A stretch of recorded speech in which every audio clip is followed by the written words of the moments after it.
It begins! Hello? You still there, Josh?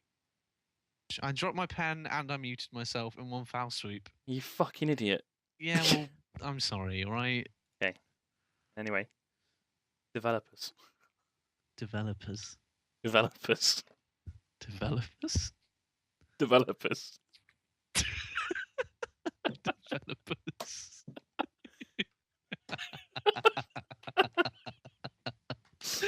Oh, I'm going to use that. Developers. Developers. Don't Right then. Don't fucking do it again.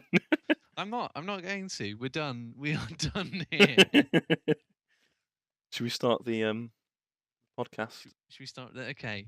Proceedings beginneth. Yeah, we've got like an agenda this time. It's been 3 months since we've done the last one. 3 months is it's terrifyingly long time. Yeah, it's been a quarter of a year. You're making me acutely aware of my own mortality. Yeah, I've aged in that time. I've aged. I've aged. I've had enough coursework deadlines to change a man. Yeah. I'm changed also. I have a blonde streak in my hair now. Yeah, you did do that. I think, can we put a picture of that up? There's a picture of that right now. What? Is there? Here. There is. Oh, in me. Okay. Here, and, in this area of the podcast. Just look at that. I'm going to let you form your own opinion. But I think you look stupid. So, there we go. I think your exact words were, you look like a knob, mate. No, tool. I used the word tool, I think. Oh, tool. Yeah, tool is the word I used to describe your hair on many occasions. Well, moving on from my hair. To Jaden Smith and his hair. Yeah. We've got a little, almost, we're copying from the regular features boys here, aren't we, really? Because this is going to be a weekly thing. No, the thing is that this may well be a regular feature. It's true. And I don't want to do regular features. Not that regular features don't have regular features, because of course they do. Every single month. Or every week. It's weekly. Yeah. But yeah. But this will be a true regular feature. Yeah, it's true. We're going to do this every week. Do we even have a name for this feature? I think we can come up with one in the future. But for now, it's answering Jaden Smith's tweets. Okay. So just like if he asks a question or if he has a statement, we're going to try and explain or perhaps agree or just generally sort of, respond to what it is that he says. What we're doing here is trying to get inside the mind of Jaden Smith. Yeah, and work out what really makes him tick, what actually, I mean, I think there's a lot to learn from Jaden Smith. He's an interesting specimen. Yeah. So let's get cracking on those. Do you want to start? Yeah. Read a tweet of your choice. Yeah. Today we've got Kanye West is the greatest dancer of our generation. I don't think that's wrong. I don't think that's right. Well, there we go. Yeah. I mean, I think it's a reasonable statement at the end of the day. Yeah. However, we can't forget Snoop Dogg. That's true. Drop it like it's hot. Snoop Dogg. I don't know what year that is. What year is that? It's a fine vintage. Whatever it is, that's a fine contender. Yeah. Right, I'm going to do one. Drop it like it's hot. What is the definition? 2004. No. 2004, mate. 2004. 2004. Well, ready for another tweet? Yeah, go on. What is the definition of light? Right. I don't believe he's asking this in a scientific sense. What do you think he means? It like a sort of ethereal sort of metaphysical sense of light. What is light? Are we talking light as in the moral sense of light and dark? Or like heavy and light? That's very true. It could be weight. Could be weight. Or he might literally mean photons, just photons flying about. Or it could be emotional weight. Emotional weight, yeah. Do you feel light in terms of your emotions? I don't know. I think what we should reply to with Jaden Smith with that one is you're asking more questions than you're getting an answer to there, to be honest, mate. That question is too broad. I think if you were to leave that question, it would take a significant weight off of your shoulders. Yeah, it would. Right. Next one. Either I only have one pair of shoes or every pair you choose. Now, you see, I don't know what to make of this one. Is it lyric? Could it be lyrics? I mean, it could be. Every pair you choose. Or is it every pair you choose? I don't know. What's like every pair, comma, you choose? You choose. Or every pair you choose, yeah. because Don't that could know. change the meaning quite significantly. It's true. If it's every pair you choose, are we saying that we're choosing Jaden Smith's footwear, Mm. or what? Because Or every pair, and then you have to choose. Like, either he only has one pair of shoes, or every single pair of shoes. Is Jaden entitled to his pair of shoes, or everyone's shoes? All of the shoes. does he just You okay? choose. You you choose if Jaden Smith is Mm. entitled to your shoes. Exactly. Or no, everyone's shoes, in fact. Maybe just all at once. I don't know. I feel like he's too deep for us. Okay. Okay, I'm gonna hit you with a real deep one here. Okay. I think this will speak to a lot of people. Okay. The more time you spend awake, the more time you spend asleep. Is that the end? That's it. That's the tweet. That's a true tweet. That is. He's spitting some real truth there. That's preaching, if I've ever seen it. Yeah. Yeah. Like, wow. Should we move on? Yeah. Let's move on because I'm mind What blown. may well be another regular feature. It's true. This could be a secondary thing that we're going to carry on doing frequently. Yes, it's called Has Katie Hopkins Been a Bitch This Week? Now, we're using week as an arbitrary measure, obviously, because this podcast isn't weekly. Yeah. But you'll have to bear with us on that. Yeah. It could mean 3 months. It could mean 3 years. We'll see. Well, given that she's tweeted today her support for Jeremy Clarkson, who's been banned for punching someone, I'm going to go with a resounding... Allegedly. But yes, we can't be biased here on this podcast. No, of course, sorry. We must be objective.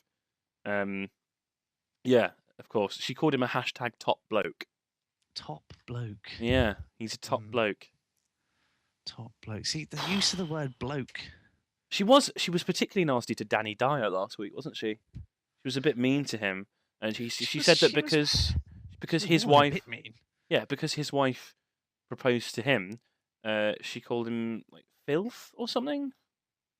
Oh no! Danny Dyer branded her, as filth. Yeah, right. Because she basically attacked his masculinity on the grounds that his wife proposed to him, and no woman would want to do that. Right. Because Katie Hopkins is clearly representative of all women. Every single one, despite her being a middle-class white lady. Yeah, a very entitled middle-class white lady. Yeah. Didn't she suggest that we should bomb Iraq or something again? No, she suggested bombing Palestine or something like that, or Israel. It's got nothing to do with us. Anyway, yeah. So has she been a bitch this week? Yes. Yes. Yes. Definitely. The answer there. Solid yes. Probably, I'd say even more than usual, actually, which is really terrifying. And the worrying thing about her at the moment is that she's getting a bit of a weird cult following now, of just arseholes that like her a lot because she's so sassy. And it's it's all well and good that she's sassy, but she's a genuinely problematic human being. Oh yeah, she is. God. She is. She's absolutely awful. I mean, let's see. What other things has she posted recently? In the past week, she's done a lot of retweeting. Oh, right.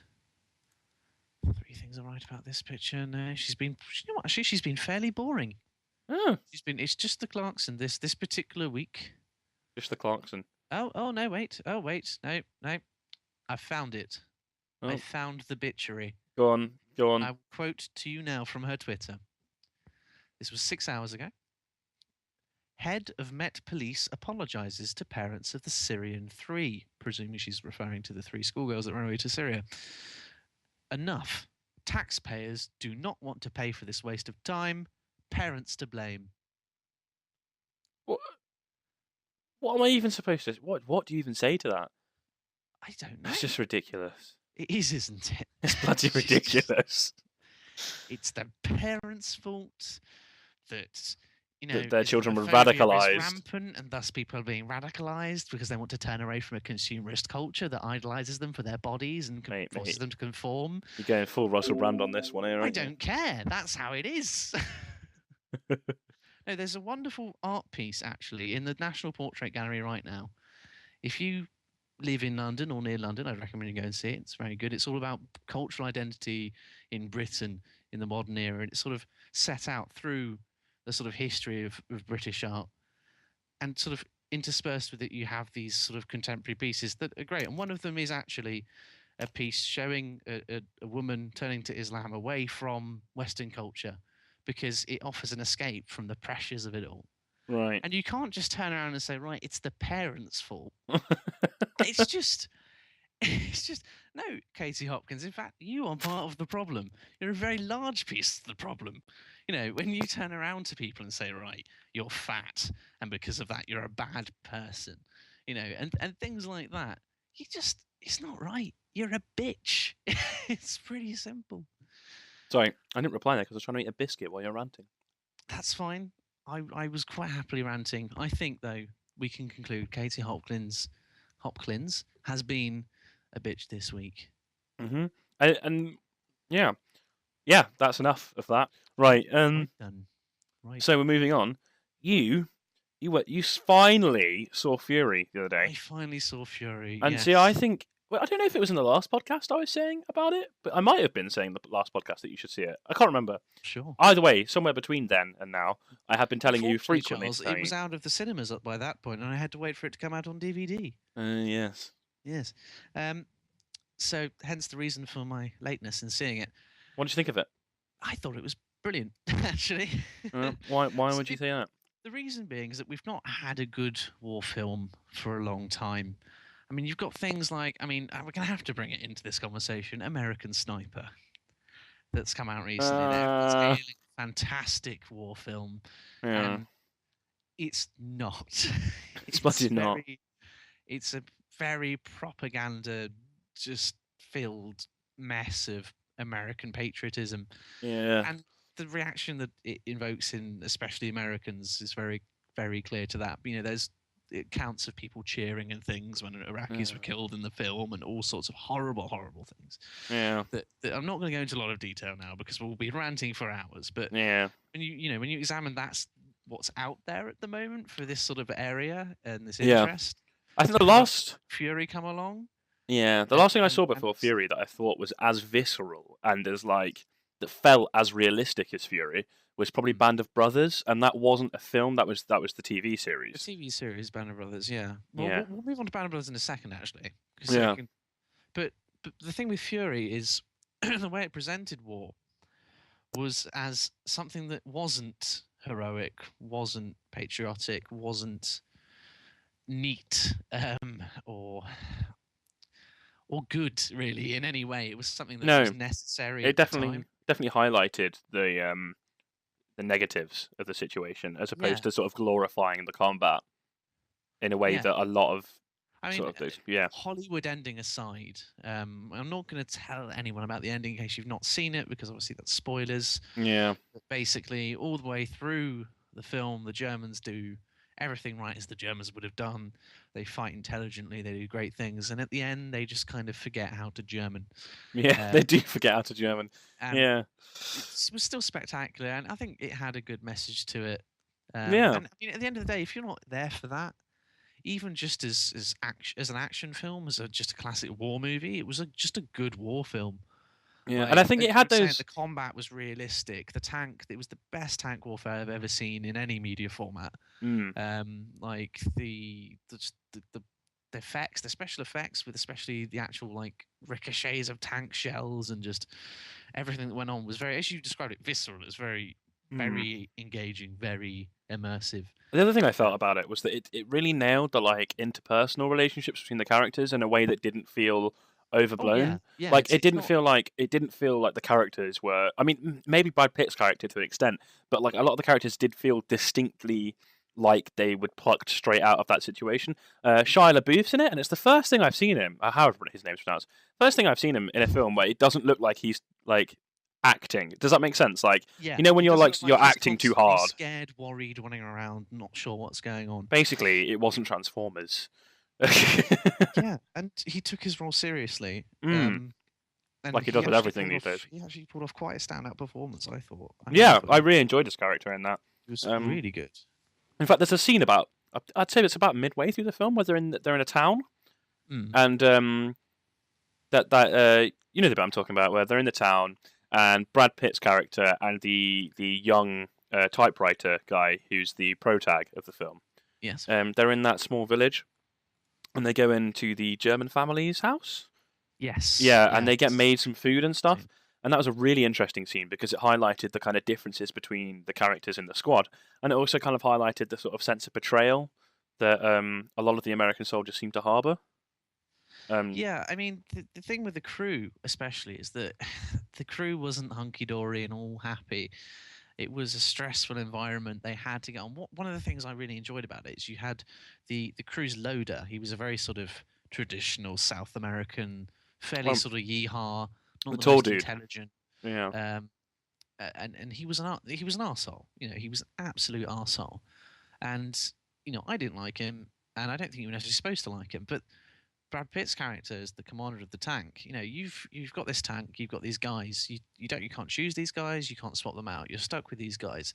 At the end of the day, you've got to work together and you've got to survive. And that's what his character did so well, and what they actually did in the film so well. Brad Pitt's character was honestly fantastic. I mean, I really think he should have been recognised for it a bit more Mm. because it was his the way his character brought the crew together was something that you don't see, something I've not seen since, for example, Band of Brothers, Yeah. which, as the title suggests, is very much about how war affects the soldiers. Yeah. As opposed It's to not the just a gratuitous action fest. It's as you said, it's a TV series made by HBO. Sort of must have been 10 years ago now. Probably it's terrifying. more Um, 14 oh, years. 14 years. Wow, Yeah. that's something to scare you all at night. Yeah. um, Yeah. Again, focused on was the men of Easy Company of the airborne in the Second World War, and it's all constructed from the accounts of the actual men themselves. In fact, at the start of every episode, they have a quick interview with the actual soldiers who were there about the events that happen in the episode to come. And that series was produced by Steven Spielberg and Tom Hanks after Yes. they worked together on Saving Private Ryan as well. So in terms of the actual the look of that film, if you've seen Saving Private Ryan, then the look of Band of Brothers is very similar. Yeah, I'd say it's better than Saving Private Ryan. I'd say because Saving Private Ryan, yes, it was a very good film, and yes, it was sort of about the men and stuff, but there was a lot of Hollywood action in it. Yeah. Don't get me wrong, it was very true to the sort of action that you would have had during the war, but there was a lot of just battle scenes for the sake of having a battle scene. Yeah. Whereas in Band of Brothers, you don't get that. Band of Brothers follows the men throughout the entire war, not just one small sort of section. So quite often you'll see snippets of battles, and most of the time there's 2 whole episodes where you spend most of your time just in foxholes with the men, Yeah. dealing with whatever they're having to deal with, and talking about things, and joking and sort of just getting on with it. And action scenes being very minor in some episodes. In fact, the very first episode of the show is completely just them training. There's not even a single fight scene in the whole first episode. No. And one of the things I also love about Band of Brothers is the ending of Band of Brothers is very satisfying. It follows up what happened to all the men of the company again, because these are real people in Band of Brothers. It's not a Hollywood movie. It's almost a recount. It's like a recreation almost, I guess. yeah. And they go through and they tell you what happened to all the men after the war, and you get this lovely sort of complete ending. And I think it's almost a good tribute to the guys that fought. And Band of Brothers does the thing as well where they highlight. There's actually an episode. It's actually called "Why We Fight." Yeah. And in that episode, it really does. It's when the soldiers start to question why are we here. We've got by that point. I think they've got to Germany and they're thinking, right, the war's coming to an end a bit. We're still fighting. The Germans aren't giving up. Why can't we just stop? And that's when they come across, the concentration camps and they start seeing, kids fighting and all this sort of thing. And then they realize why they're here, what they're doing, why they're having to do it. And, if you've not seen Band of Brothers and you're at all a fan of history or even just a good story about, a band of brothers, quite literally, I would really recommend watching it. Oh. Well, moving on from a good story about the war to a good story, but terribly short and awful recycling of just everything. You know what I'm about to talk about? The Order? We are. We're talking about the Order 1886. The Order 1886. Yeah. Well, I'm going to let you open this one. Oh. Open in what sense? I mean, where do I even begin with this bloody game? Well, I think we should. let's address the length first, because this is Yeah. the big glaring issue that most people have jumped at. I mean, I think, right, if we're going to talk about the length, I mean, the first thing to talk about is the length isn't personally the biggest issue for me. I mean, the length is Yeah. what, 6? I think people are saying 6 hours ish? Well, I think 6. the And half of that realistic is. assumption is between 6 and 8 hours. Yeah, okay, With for the most average people game. being at the upper end of that. Yeah. So that's relatively short for a game that's costing, what, 50 quid? 40 quid? 60 quid some places. I mean, really? it's, this is a AAA PlayStation 4 title. Yeah, so it's going to be costing a fair bit of money. Something around that kind of. It's $42.99 on PS4 is what I can find it for online, which is a lot. I don't think it was on. I don't think it was that cheap on release though. No, maybe not, but definitely more expensive on release. Still pretty damn expensive. So it's got the length of what I would consider sort of an average indie game these days. Yes, I mean, it's definitely. pretty short. Visually, it is gorgeous. Like whatever kind of graphics engine they're using in that, it is really very pretty. It's probably one of the best, probably up there as the best looking game out at the moment. Yeah, I mean, it's up there in the terms of textures and stuff at like Crisis levels of like, whoa, that's pretty. But then the issue starts to come in the fact that like there are bosses in the game that have been recycled. Yeah, there's a werewolf boss. Yeah. That is literally cut and pasted with just the actual model for the werewolf is slightly different, but yeah, the order use a lot of the order's combat is done in QTEs, quick time events. Yeah. And the same quick time events are reused for the same sequence right at the end of the game as a fight earlier on in the game. Yeah. So you get to this big sort of climax where everything's supposed to be, going on, and then all of a sudden you're like, it's very familiar. I think I've done this before. Yeah. You realize this was a minor enemy that you fought earlier on in the game. It's just now he looks a bit more fearsome. Yeah. And it's not the same enemy. It's a completely different enemy. It's supposed to be a big, dramatic, difficult enemy, and you actually fight it in the exact same way as you fought what would be considered a mini boss almost earlier on in the game. Yeah, I mean, it's interesting. I like the idea of fighting against. I mean, it was a werewolf, wasn't it? The recycled. Yes. I like the idea of fighting against the werewolves. I've heard from various people, not just reviewers, but also from various people I know that have got the game. A good friend James and some other people. They've said that the werewolf fights are actually quite good. Like they're some of the best parts of the game. Yeah. But having said that, it's not challenging to do QTEs that are slightly less, patterned than other enemies. Yes. But I mean, see, the counter argument that's always been presented to the QTEs and this sort of style is that the game is aiming to be a cinematic experience rather than a game. Yeah, and they plugged that a lot as kind of like a buzzword beforehand. Like they used that as an excuse for the FPS drop. And I'm not going to be one of those guys that's like, 60 FPS or nothing. But 24 in this day and age, especially on those consoles, it's like that's really low. It's unnecessary. Yeah, really. It's unnecessary to be an accurate description for it because it's like why? Like why? I mean, obviously you're trying to skirt around the fact that if you have it higher, you're probably going to lose fidelity in the graphics somewhere else. Oh, definitely with the quality of the graphics. Yeah, there's no way that the PS4 would have run that at 60. I just think I'm not going to get all Gamergate on this because I'm not going to be one of those assholes. Like, because they have ruined the gaming industry in some aspects at the moment. Like, they've really caused some problems. But what I am going to say is that I think that publishers need to stop, and developers. Not necessarily all developers at all, but I do think some developers seem to have this in mind that gamers aren't bloody idiots. Yeah. Well, again, I don't think this is necessarily a developer problem, but more a publisher problem. Likely. I mean, you remember me talking before. I can't remember if I talked about this in the last podcast or it was another time about Rome 2. And the great disappointment with Rome 2 and it's just the quality of the game. And what happened there is that you had a dev team that were passionate about their game. They loved their game. They wanted to get it finished and they needed more time. Now, this happens a lot in the gaming industry. Always people are pushing back release dates. And most of the time, gamers understand that if a game's not finished, they're going to have to push it back. And most gamers would rather have a finished game that's good than getting a broken one. Yeah, I know what. I know. Sorry, I know I would. Yeah. Yeah, exactly. And what happened was the publisher Sega basically turned around to the devs and they said, no, you need to release it on this date. We're not going to give you any more time. Yeah. So what they had to push out was essentially an unfinished product. Yeah. And because of that, you're left with a game that is of not as good quality. I can't help but wonder if that's what happened with something like Unity or something like that. I mean, Ubisoft pushed out a couple of broken games last year. They had a bad year. They Like, had a very bad year.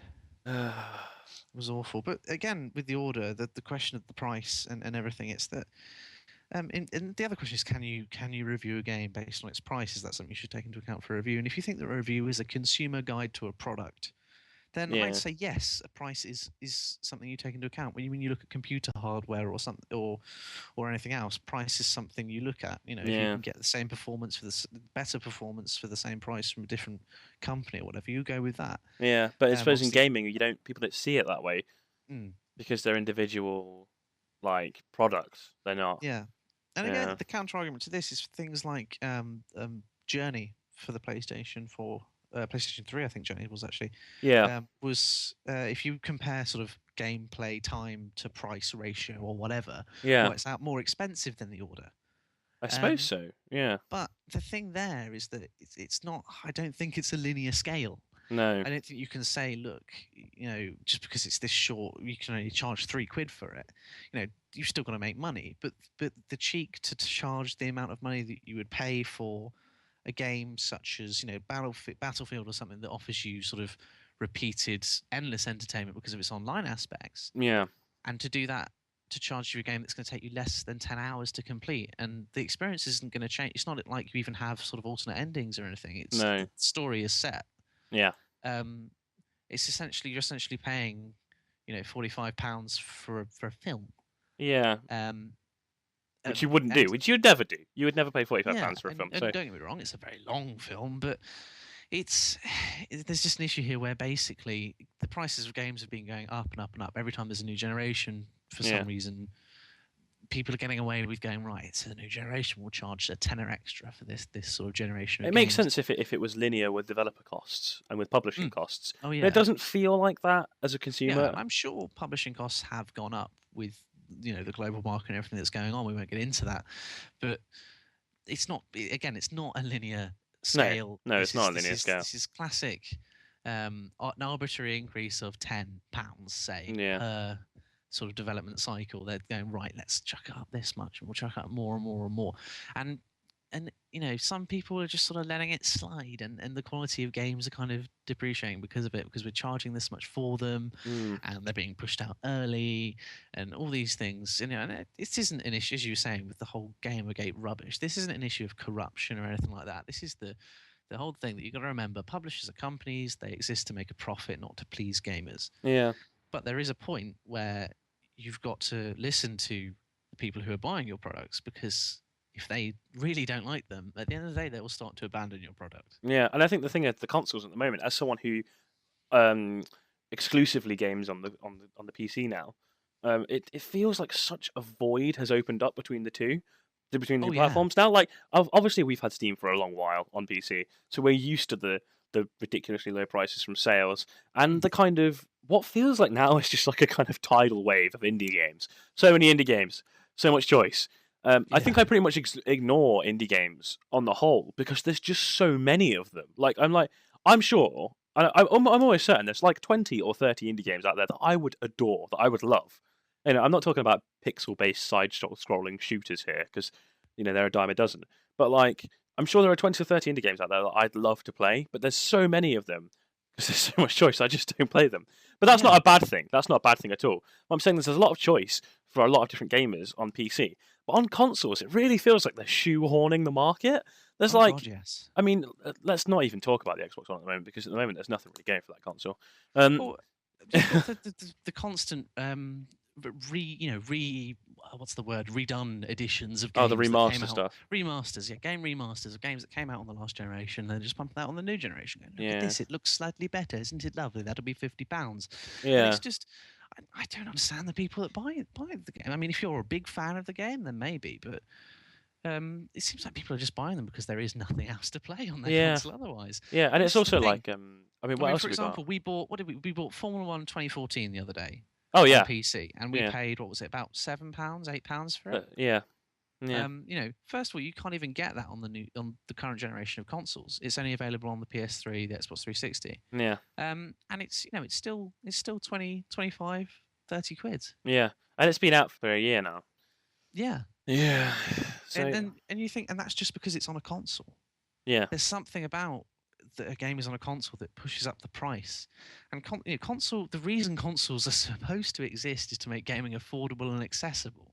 yeah, Because people look at PCs and they go, "Oh, it's a big, expensive machine," and etc. yeah, And I think, honestly, I've spent far less money even building my PC from scratch yeah. on gaming Same. than if I'd upgraded to a PS4 and bought games for that.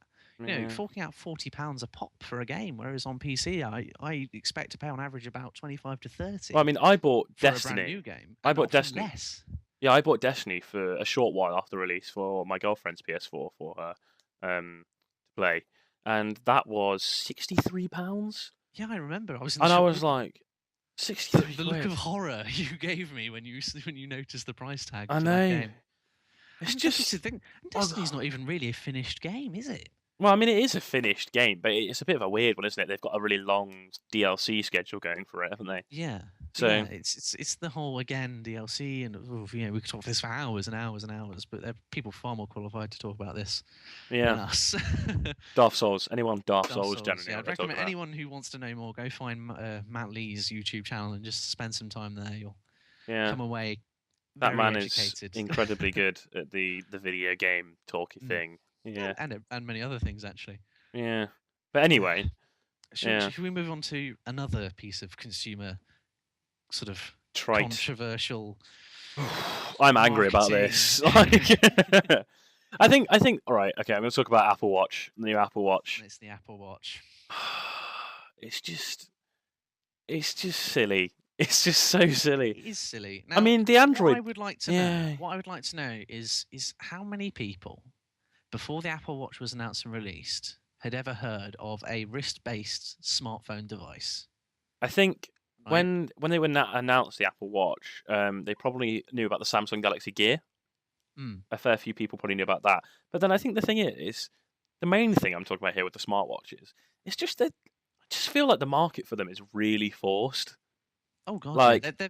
They've marketed it like basically their whole marketing strategy has been to show people that there is a need for this yeah, when yeah. there is one. Yeah, because people are like, oh, it's so much more convenient to just look at my wrist than it is to just take my phone out of my pocket. And I'm like, it's for 300, right? The lowest one is a £300 one with the Mm. Apple Watch, right? And it's like, for £300, And you get the is it- convenience of 3 seconds difference in your life. Correct me if I'm wrong. Is this in a standalone device, or do you need to link it up to, say, an No, iPhone? you link it up to an iPhone, yeah. There you go then. So it's not even what you're paying for a very small monitor I think to sit on your wrist that has wireless connectivity. And the problem with it is that it is a market that shouldn't really exist. I mean, there might be some people out there who would find it better and have the disposable income to buy that sort of thing, but it's being marketed as the next big thing, and also yeah. that it's being marketed as an innovation. And it's not an innovation. As you were saying, the Galaxy Gear has been around for a while. There have been all sorts of smartwatches for a long time, but it's just Yeah. no one's had the money that Apple has to throw behind a complete blanket marketing campaign. Yeah. Just covers everything and just constantly focuses everyone's attention on Apple Watch, Apple Watch, Apple Watch. Yeah. I live in London. All over the tube constantly. At the moment, we've got this big ad campaign showing this photo was taken on the iPhone 6. Buy an iPhone 6 and you're a pro photographer. Yeah. Everywhere I go, I've got Apple. The train line over London Bridge, there's a big sort of archway, and the whole archway is covered with a massive advertising board, and it's always rented out by Apple. The newest Apple product is always up there. Yeah. And I think the like thing you is, it can't doesn't escape it. And it people doesn't feel obligated Yeah, I to guess own Apple products. it is a kind of a social thing now, isn't it, as well? Yeah. Definitely. I think, if someone looks at me and they go, oh, what phone have you got? And I say, oh, it's a Moto G. And they're like, oh, what's that? And I'm like, it's just an Android phone. And they're like, oh, Android. Like, Yeah. Or they you say it's a Motorola, and people go, Motorola? They're flip phones from like the 90s, aren't they? No, they're So- not. Yeah, the thing is, my Moto G, right? My Moto G is awesome. I love this phone. It's got like a really high-res display, really great speakers. It's got all the features you need from a smartphone. And up front, this isn't on a contract or anything. It cost me £150. That's Oh, yeah. it. It's a brilliant phone. I love this phone. Like, Yeah. See, well, Um, I kind of wish I'd gone for that one as well. it's Almost. got I've gone expandable for storage, so I can yeah. put an SD card in it. It's not locked like the iPhones are, or anything like that. And the thing is, like, I understand the merits of an iPhone. Like, don't get me wrong, the iPhone 6 Plus's camera is probably the best camera that's in a smartphone at the moment, Hmm. in terms of optical image stabilization, and in terms of just post processing nuances that give it the edge, I guess. And their engineering and their design is really nice. Like, if you look at an iPhone 6 Plus, they're thin, but they are aesthetically pleasing devices. They do look good, and they feel good as well.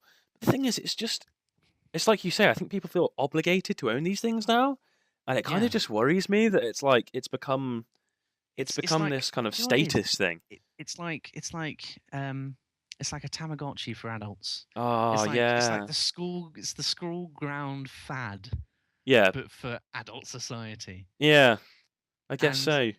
it's just become so easy just to people just Apple can literally go, look, this is innovative and it's new and And you people will should own it. and people And will then go, people oh just yes, think, it is yes, innovative. it's innovative and new and I should own it. Yeah, and yeah, the most expensive version is $17,000 and is made of like rose gold. And do you think this is, I mean, again, people have their rights to their luxuries. But yeah, what annoys me is it's the way it's being marketed, and it's just the amount of people that will essentially fall for it. yeah. I Because there think, are people who will buy Apple products and then who will actually go, you know what, hang on. yeah, Hang on a second. They'll see someone, someone will whack out their Android phone, their Moto G or their Samsung Galaxy or whatever. And then they'll go, oh, that's a really nice phone. It does everything my phone does. That's lovely. How much do you pay for that? Oh, I paid like a quarter of the price that you pay for yours. yeah. Oh, oh, well. Right. Yeah. And have you seen like the Dear. opening, like the apps that are going to be available on launch for the Apple Watch? I've not, no. They are poor. They are solid. They're very poor. Like, I've heard it tells the time. yep, it does tell the time. I It mean, that it was, does. I think, Okay, the main thing they're marketing it as is like a kind of health and fitness like um companion, as it were, yes, yeah, because it's got like a lot of trackers in it, like biometric trackers and stuff. Which, because iPods are fading out now because of the yeah, fact that you can just whack an SD in your phone, so they need a new thing to strap to your arm or your wrist to tell you how how how you fit should you are. live. Yeah. But yeah, there's some other stuff. There's a few interesting apps. Very basically interesting. Like there's sort of a control app for BMW cars and things like that, so you can use it to replace your keys and stuff like that, which is interesting. Not very secure, but interesting. But yeah, I'm just not sold on the functionality of them. On top of that, as well, like comparative to functionality of stuff that other manufacturers are offering. Now, I think one of the most interesting things. I was reading the Tech Radar article on the Apple iWatch, and they were talking about LG's new watch. It's called like the Watch Urbane or something like that. Now it costs about the same, but it's actually like a proper, nicely made watch, if that makes sense. Yeah. Like it looks like a normal watch pretty much. And it uses what's called POLED technology, and it's got like a heart rate monitor for health apps. It's quite a nice little piece of kit, but it actually looks like a proper watch. And it also, so its main functionality is as a normal watch, and then it also has extra things on top as sort of bonuses, Yeah. which I prefer to the functionality of the Apple iWatch, because the way the Apple iWatch is being marketed is you use it for everything on your wrist all the time. It's like an iPhone but on your wrist. Whereas I quite like this LG sort of spin on it, which is like this is a watch and then also it does some other things. Do Like, you think? I'm just imagining the amount of people that are gonna scrape it against things now as well, and sort of oh, swing their arm into the corner of a table and just right on the screen smash. I mean, I appreciate the Smash. aesthetic quality of an Apple iWatch. They are nice little pieces of kit, and they do have lovely screens for their size and stuff like that. Imagine that covered in scratches. I see enough people with like iPhone 6 Pluses that are cracked as it is, and Yeah. that breaks my heart. Like, Yeah. Yeah. like that's a nice panel, and that just makes me upset. It's quite awful. It really is. Yeah, and then the other thing that they announced during the iWatch thing was the new MacBook Air, Okay. which is interesting. It's a 12-inch MacBook Air with a Retina display, which sounds pretty good. It's like a high-resolution display on a really thin laptop. That's like lovely, but they've gone for this USB-C thing, which Oh is yes, yes. it's yeah, USB yeah. it's USB 3 but smaller basically is the main thing, and it also Yeah. can carry power and it goes both directions. Okay, So they've taken every single port off of the new MacBook Air and just replaced it with one USB-C. Wow. Yeah, which is quite a ballsy move when you think about it. I'm not massively bothered by it, but it does. It just seems a little. It's a bit cheeky of them, you know. It's the same thing again. Like, I suppose they did it in the '90s with the whole like they dropped the floppy disk out of their laptops and stuff, and everyone was like, "Whoa, they're dropping the floppy disk," and then they were like, "Oh, we've put CD-ROMs in," and they do push the industry forward in some ways. Don't get me wrong, but I just feel like this is a bit much. Like, Yeah. Jesus Christ, they want me to buy. So they want me to get like this MacBook Air, and I'm like, okay, I'm gonna get this MacBook Air with the Retina display. It's got the one USB-C port and a charger that fits in the same port, right? So it charges over the USB-C port. Okay. And then so if I want to plug something in at the same time, I've got to buy a $79 adapter for it as well, which is like what, 50 quid, £50. Yeah. So that you can use both at the same time. And Yeah, it's see, like this is you're the trap. reducing functionality at the expense of making your consumers buy accessories. And I understand that that's probably where the profit lies at the end of the day. But it's just it feels like a betrayal of trust on them. DLC in video games. Yeah, I guess so. Yeah. So it's like what? It just feels so cheeky of them to do that. Especially as someone who's an informed consumer, because I feel bad saying this, but it does feel like a lot of consumers, when they go and buy these things, aren't informed about like the alternatives. Yeah. So I think so. And as this was this whole thing with the blanket marketing campaign, it's almost like they have a monopoly on the marketing side of things. Like how often, when's the last time you saw a tube advert for any media device that wasn't Apple? Yeah. I can't. I use the tube every day and constantly. It's always there amongst the awful health supplement adverts and things like that. Yeah. But that's a topic for another day. But it's moderately terrifying. Well, I'm sure I'll start to see them popping up everywhere. Yeah. So I'll do a count for you. I'll record how many broken ones I see, how many smashed screens I come across. Do it. I suppose you are in central London. London. And the next podcast. Yeah. We'll see. Right. Do you have anything else to talk about on the podcast today, Josh? I don't know. I think we've been talking for like a bloody hour or something already. It's been 40 minutes. It's been a solid 40 minutes. That's a solid podcast. That is a solid podcast. I think we leave it talk there. About like the return of Formula One, but that's pretty niche. Formula One returns next week. Yay! Yeah, Formula One. And then we can talk about how it's going in the next podcast. There we go. Yes, there you go. Next podcast. Look forward to talk of Formula One, All as right, well as the return of our regular features, Jaden Smith's tweets, and has Casey Hopkins been a bitch this week? Yeah. We'll likely be talking about some form of video game and a film and something that's pissing us off. Bye now. Bye. Fucking breathe. What's wrong? What's going on?